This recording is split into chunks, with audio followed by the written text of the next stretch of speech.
welcome to this explainer. Okay, I want you to imagine the economy for a second. Don't think about it as, just a bunch of numbers on a boring spreadsheet. Think of it as a massive, incredibly complex engine. Sometimes that engine is just humming along perfectly, purring down the highway. But other times, well, it stalls out. Or on the flip side, it revs way too high and overheats. When that happens, you need a mechanic to step in, pop the hood, and start tuning things up. Now in our world, that mechanic is the government. And they don't use wrenches and screwdrivers, right? These are a highly specific set of tools to get that economic engine running smoothly again. So today, we're literally opening up that toolbox to understand exactly how those tools work. The master name for this toolbox? Fiscal Policy.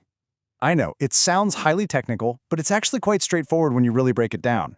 Basically, fiscal policy is just the government's policy on spending and taxation and how those two specific things are strategically used to manage the overall economy.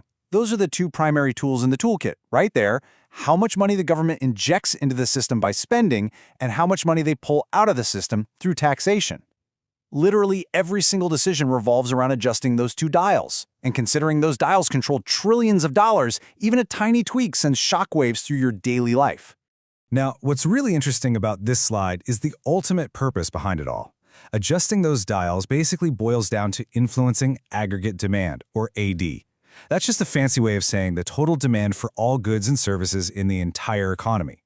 So by tweaking taxes and spending, the government is deliberately trying to push that total demand up or pull it back down. So here's our roadmap for today. It's simple. We'll start by defining fiscal policy, then outline the government's main objectives, examine the two types of policy they can deploy, and finally look at exactly how they fix a recession. Okay, let's dive into this with Section 1, Defining Fiscal Policy. At its core, as you can see here, fiscal policy leaves no room for confusion. It is, quite simply, government policy on spending and taxation, used to manage the economy. So, whenever you hear the news talking about the government building new highways, or funding schools, or changing the income tax rate, you aren't just hearing about random political promises. You are actually watching the mechanic actively pull the levers of fiscal policy to manage the state of the economy. Which brings us to the why. Section 2, the government's objectives. So, why pick up these tools in the first place? What's the mechanic actually trying to fix? Well, the government is trying to hit 5 primary targets. First, they want to reduce unemployment, so people actually have jobs. Second, they need to control inflation, so prices don't just spiral out of control. Third, they aim to promote economic growth, right, so the country's overall wealth expands. Fourth, they try to reduce income inequality to ensure a fairer distribution of that wealth. And fifth, they want to stabilize the economy to avoid those really wild boom and bust cycles. Now, if you're looking at that list and thinking, wow, that looks like a tricky balancing act, well, you are absolutely right. It's super tough because sometimes fixing one of these creates a problem with another. That's exactly why managing an economy is so incredibly difficult. These 5 points right here are the universal benchmarks. They're how we judge whether a government's fiscal policy is actually working or, actively doing harm. So definitely keep this checklist in the back of your mind as we move forward. All right, Section 3, two types of policy. Because the economy is constantly changing, the government has to choose between two totally distinct approaches.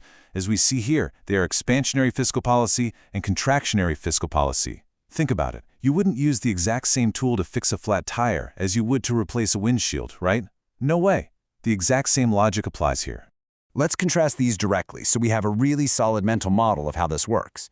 Expansionary policy is for a stalling engine. The economy is slowing down, people are losing jobs, and the government desperately needs to step on the gas to expand economic activity. Contractionary policy, on the other hand, that's for an overheating engine. The economy is growing way too fast, prices are skyrocketing out of control, and the government needs to tap the brakes to contract economic activity. So stalling engine versus overheating engine, gas pedal versus brake pedal. Make sense? Now let's get into the how. Section 4, fixing a recession. Let's apply all this and look at one specific scenario. I want you to imagine a stalling economy in a deep recession. Businesses are literally closing their doors. High unemployment is running rampant because companies just aren't hiring, and everyday people are losing their livelihoods. People get scared, right? So they stop spending money, which of course only causes more businesses to fail. It is a vicious downward cycle. At this point, the engine isn't just stalling, it's sputtering out completely. Immediate government action is absolutely required. So the government acts, and here is the domino effect. Step 1, they increase government spending and reduce taxes. They build hospitals, they build massive bridges, and they let you keep more of your own paycheck. Step 2, because the government is buying things and you have more cash to spend, aggregate demand. Remember, that's the total demand in the economy, rapidly increases. Step 3, businesses see this massive surge in demand. To keep up, output increases, and to make more stuff, well, they have to hire more workers, so employment increases. Boom, boom, boom, the engine roars right back to life. To quickly summarize this domino effect, when facing high unemployment, expanding spending and reducing taxes shifts that entire aggregate demand curve to the right. It visually proves that the policy is successfully expanding the economy. Which leaves us with this. We just watched our mechanic fix a stalled engine by stepping on the gas. But what happens when the engine is overheating? What happens when inflation is completely out of control and prices are rising way too fast? If expansionary policy fixes a recession by increasing spending and reducing taxes, how exactly would you use these exact same tools to cool down an inflated economy? How hard do you hit the brakes? Think about it. Thanks for joining me for this explainer. I really hope this helped you decode the government's economic toolkit.